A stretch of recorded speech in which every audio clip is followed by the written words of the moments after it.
Thank you. And you know, several of the members shocked me. They said, have you ever thought of failing in retirement? And that sounds like a very Loyola thing to say, and you know, studious. And I said, you know, I had to stop and think. That took me back, and I said, well, you know, I've never done it before, so maybe there's that possibility. So anyways, thank you. And thank you all for being here. I understand this is a record crowd, and I appreciate it. And as those of you that know me, I'm humbled to be up here on the stage with such wonderful past honorees. I don't really deserve to be up on that stage with those great individuals. And I don't tend as an individual to seek out personal recognition. I'd rather kind of stay quietly behind the scene. But as I've gotten to know Carol and the great things she's done for the school, really this is for the school and for the benefit. And so I appreciate the scholarship. I appreciate the record crowd and all of you being here. And I think it's for me very, very appreciative, and because a lot of the values that you've heard tonight from Scott, who did a great job, Scott, and from Carol and Barry and so on, are values that I hold personally and that I've tried to instill in COPT. As you heard somewhat tonight, I accused Barry as I was walking up of kind of writing my whole speech and delivering it, which I've been known to do on behalf of my team, as they would know. So I appreciate a lot of the Loyola people being here, the 100 students and members of the faculty, and certainly the business community, a lot of friends. And I know I stand between you and dessert and additional networking, so that's always a tough place to be. I also appreciate the COPT. We have two teams here, 2 tables, and part of my family, my beautiful new wife. So the COPT culture, as you heard, is a culture of giving, of caring, trust, and respect for all. And these values tie very closely to what Loyola stands for. And we have a culture of giving back to the community, and we have a culture of creating an environment that inspires success for both our employees and our tenants. And I thought if I could take just a few moments and tell you a little bit about how I came to be here, and a little bit of my philosophy in terms of business, and much more so COPS. I don't really view this, by the way, as a personal reward or recognition. This is really a recognition of what the COPT team has accomplished, and it's been significant. I've played a very minor role, in my opinion, in terms of what they've accomplished.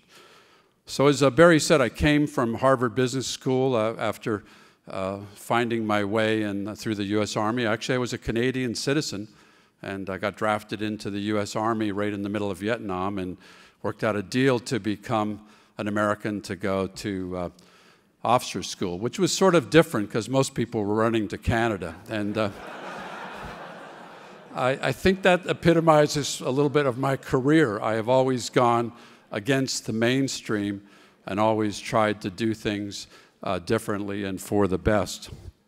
And when I came out of Harvard, I chose real estate, and real estate has a certain sense of values for me. It's a relatively short cycle from the time of creation. Wayne, my president of development company, would probably disagree with that, but from the time you buy ground or conceptualize to the product is completed and leased and an ongoing entity, relatively short cycles. And real estate's great because it's durable, it's entrepreneurial, it's tangible. You can kind of see what you're doing. You may like or not like the design, but at least you help create that. And particularly, real estate tends to have a huge impact on the communities where you are working or where you're investing in. And so, to me, real estate was very impactful. And when I joined the company back in 1993, it was named Constellation Real Estate, owned by Baltimore Gas Electric. A lot of you probably remember that. And I talked to Chris Poindexter in my final interview, and that company was not in favor. It was losing money. It was rumored to be sold. And I said to Chris, I'm not here to sell the company. I'm here to fix it and grow it. And that's what we did. However, in 1997, we were told by Mayo, so I know that you at Constellation have now gone through some of those things, we were non-core, meaning you were for sale, figure out your exit strategy.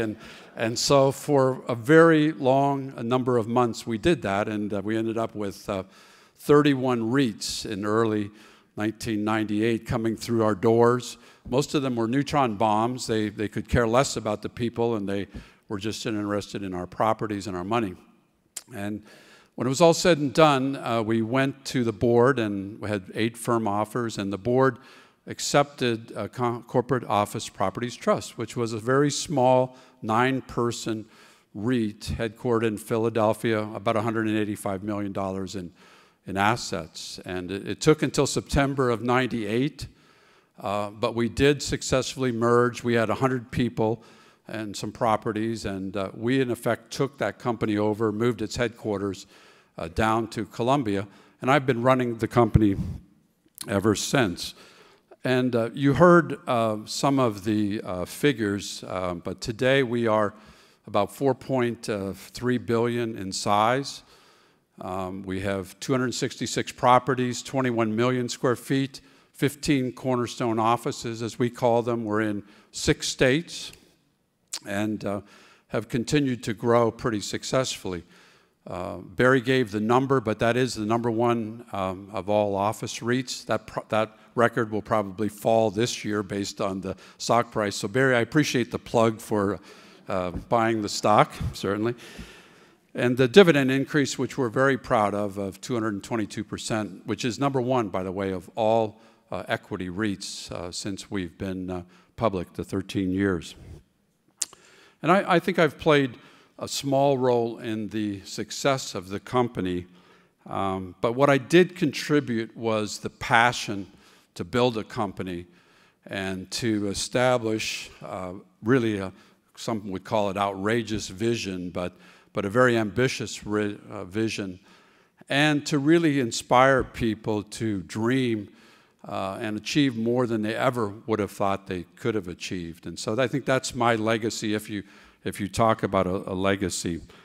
And I know these are very difficult times. I was just in Dallas for the NAREIT meeting and flew in this afternoon.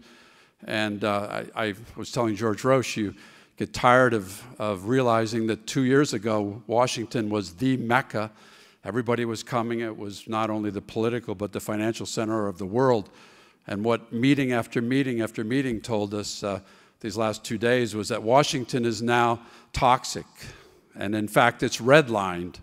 And if you are a public company that has revenue coming as a result of Washington, you are experiencing difficulty, and the defense contractors have the lowest the multiple they've had in 50 years. So these are very difficult times. And I thought what I would do is sort of just give you some quick insights into the formulation of strategies that would help you get through these tumultuous times. And maybe I can leave a little glimmer of a thought or a little idea that helps you be more successful. And maybe one of you out there will be standing here a year from now getting the accolades and the recognition. So the first strategy is to really define your vision. And you know, our company had been growing for a number of years, and we'd been very successful, but we really did not have a defined and unifying vision. And so we started out, 6 years ago, we got 10 of us from different disciplines within the company, got us together, spent a couple months, a very intensive discovering of our mission and vision and values. And what we came up with, which I think strikes very much to a chord of what Carol was saying and what I very much feel what Loyola stands for, so there's a lot of parallels here, is that the values were integrity, service, innovation, teamwork, and excellence, and we call those eyesight. We're great on acronyms. Our core purpose, which we discovered, was to create environments that inspire success.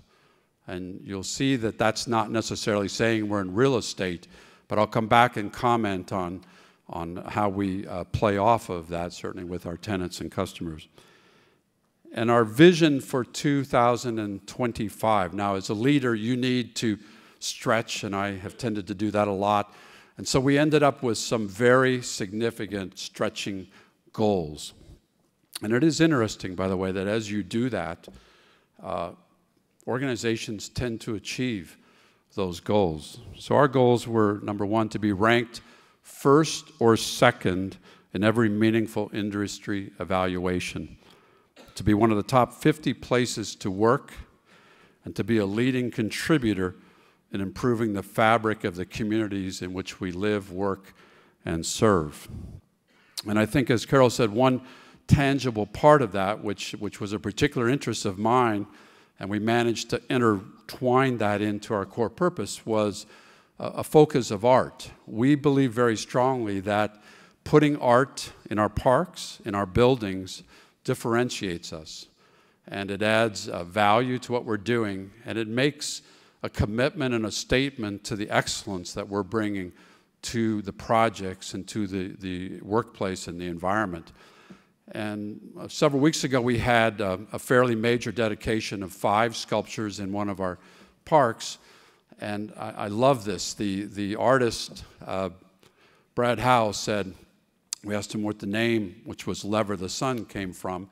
And his comment was he learned that in physics about levering the sun, and wow, what just, it kind of blew his mind, and he thought about it, and he titled this wonderful sculpture that.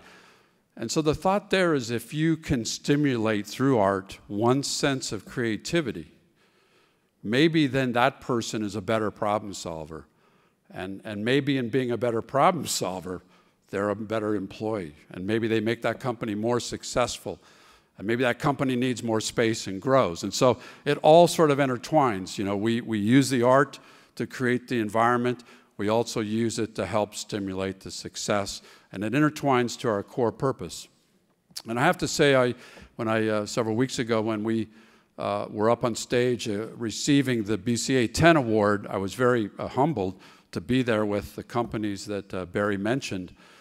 Very large companies, and yet what struck me was we were the only one of the 10 companies that actually was supporting the visual arts, whether we were buying the pieces or actually encouraging the artist and commissioning those. Everyone else was doing the performing arts, and that's wonderful, but I think ours was a unique place. We now have 880 pieces. We're headed for well over 1,000 pieces as we finish the projects that we're currently constructing. And I think that just continues to be a major commitment on the part of the company. The second strategy then leads to really the book by Jim Collins, Good to Great. And if you recall what he said in the book, it was that great strategies without great people are irrelevant. And when you read the book, you notice that he looked at 1,400 companies, and what he was trying to discern was the difference between those companies that were great and those companies, their counterparts, that were simply good. And he discovered that in this research that great companies have 2 very common things. And I think I don't consider ourselves necessarily a great company, but we do embody these. Number one, we had a single-minded passion for what they do. And secondly, an unwavering desire for excellence in the way that they think and the way that they work. And he went on to say that you must have the right people on board. They must share your values and your company values. And of course, I think the lesson that we've all learned as a business leader is you can't change people's values per se. In fact, when I've tried to do that and hire them for technical excellence, usually we have failed with those people. You need to find the people that match and your values and retain them. And then you need to motivate them. And you need to motivate them in whatever manner you think is fit. For example, with us, everyone in the company, when they come into the company, receives restricted stock. We want them to be owners. Everyone has objectives. Everyone has bonuses. And everyone gets very extensive training. We encourage that, and we also encourage that they continue with their education, which we pay for. And in fact, an awful lot of our graduates and a lot of our employees are students of Loyola. A good example is Roger Washi. Roger is in NAREIT still in Dallas, or he would be here, but he is a graduate of Loyola, a graduate with a graduate degree of in the Sellinger School with his master's, and he is on the public sponsor board of sponsors. So he's a great example, and he will be succeeding me next April as CEO. The third strategy is to develop your core strategies and business differentiations. And it is our strong belief that differentiation and the creation of barriers to entry around this differentiation is really essential nowadays to your success, particularly in this global kind of environment that we're in, very fast-paced with threats coming from all different directions. And I think that COPT has really three major differentiators that I would like to cover. The first is a commitment to customer service. You know, ours is a relationship company. We happen to be a relationship company that is in real estate, but we treasure those relationships. We work hard on those relationships, and we back that up with customer service. We started in 2000 providing customer service classes to all of our people, mandatory, that are Disney classes. And you learn from that the essence of excellent customer service. And we've tried to then take those excellent relationships that we have, back that up with customer service. And you heard Barry say that once we'd kind of gotten ourselves to a standard, for 7 years in a row, we have been #1 in the country among the largest office owners in the country, those with over 100 buildings, in terms of providing that outstanding customer service. So in a lot of respects, strong relationships combined with outstanding service is a very strong barrier to entry. And that has certainly been one of the elements of our success.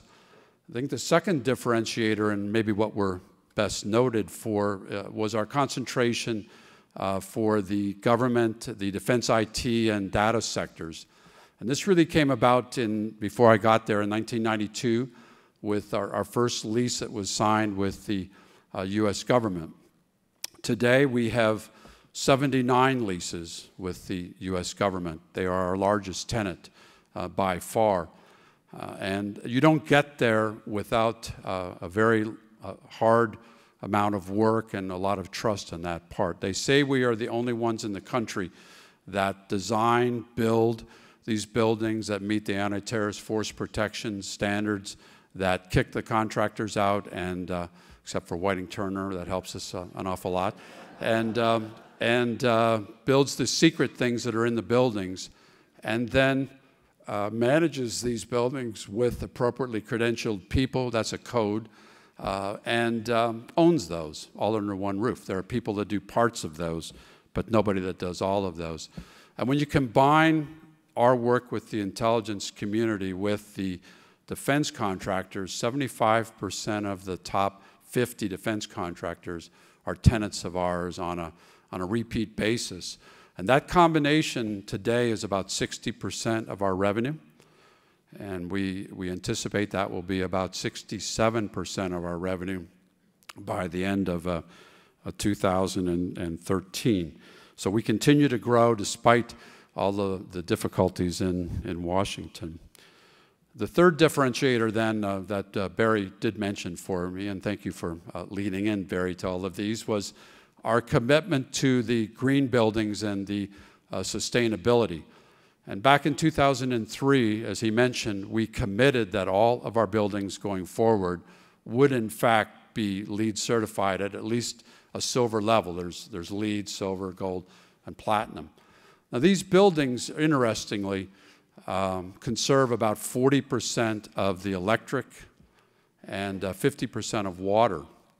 And people have asked us always, why did you do this? And our answer has been, it was the right thing to do.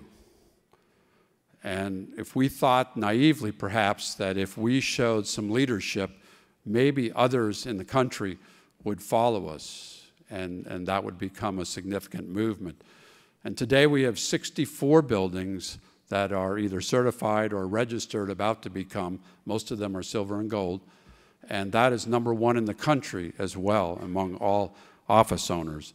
So it's interesting as you set these goals, how you, with the right people and the right push and the right values, you do start to ascend to those lofty aspirations that we set. And so our commitment is for this sustainability is very ingrained in our culture. It's in our strategy. We work hard at it. We've gotten an awful lot of our people certified and expert in this category, and yet we have not rested on those laurels, and we are working today on strategies that will put us way ahead of our competitors and once again continue at the forefront of the industry. So in closing, what I would love to do for just a few moments is to give you a few of my personal thoughts on strategies for success. If you need, if they're of interest, I can email these to you separately afterwards. So management lessons learned. Get the right people on the team. Make them all owners. Define and articulate the roadmap, the vision, and make it real. Align compensation with the vision. Raise the bar, stretch, and do it annually.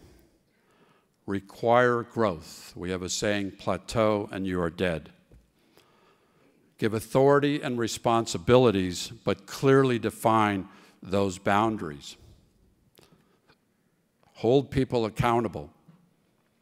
Leave your egos behind. Do not confuse activity with results. That's one of my favorite. Encourage candor, debate, and openness.